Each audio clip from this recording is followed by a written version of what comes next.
Chapter 15, Official Business. When Mrs. Mitchell came out the playground door, Ted pounced. What? What did he say? Mrs. Mitchell shook her head. Not much. It was after lunch recess, and Ted had been pacing up and down, waiting to hear about his teacher's talk with the police. Ted frowned. What do you mean? Leonard, I should say Deputy Linwood, is being very official today. He wouldn't give me any details.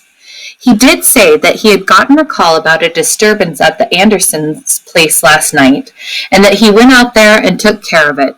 I asked him about the children, and he said, official police business. I'm not at liberty to talk about that. But you were right. He was certainly there. Ted nodded. And the family's gone. I saw that myself. But where are they? Mrs. Mitchell said, well, I'm not sure. Maybe at Social Service Center in Wheaton, or maybe they're already on their way to their relatives.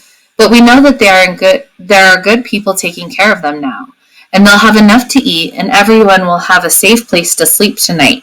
You can be sure of that, and you can stop worrying about them. Mrs. Mitchell wasn't quite as sure about that as she sounded. So many things could have happened out at the Andersons' farm last night. But wherever the little family was now, it wasn't right for Ted to keep feeling responsible for them. It was out of his hands, and he needed to let it go. When Ted didn't say anything, Mrs. Mitchell added, and you were a big help to them. You really were. Then she said, we'll talk again later. I've got to go be the referee before someone gets hurt. Mrs. Mitchell hurried toward the field where the 4th graders and the 8th graders were playing a lopsided game of kickball. Ted sat down on the low doorstep. You were a big help to them. That's what Mrs. Mitchell had said. Some help I was, he thought. People you help shouldn't end up being hauled off in a police car. But it wasn't my fault, was it? No, couldn't be. Mrs. Mitchell didn't squeal, and I didn't tell anyone else. I guess it just happened, that's all. There was a disturbance, and then Deputy Linwood went. Ted jumped to his feet. His detective mind sparked to life. A disturbance? What does that mean? Ted began pacing again, because in his mystery books, a disturbance that brought the police was usually something scary, like a gunshot, or a big fight, or a fire, or maybe an animal attack. A disturbance could mean a lot of things, and none of them were good.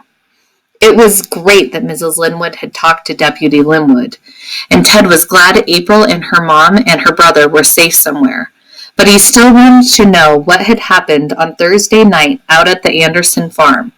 And that's when Ted decided he needed to go have another look around. A slow look, a careful look. He could go over there tomorrow and give it some time, now that he wasn't upset, now that it was just a matter of curiosity. Because a good detective shouldn't need to ask the police about what happened at the scene of some, quote, official business. All a detective needed was a good long look at the evidence.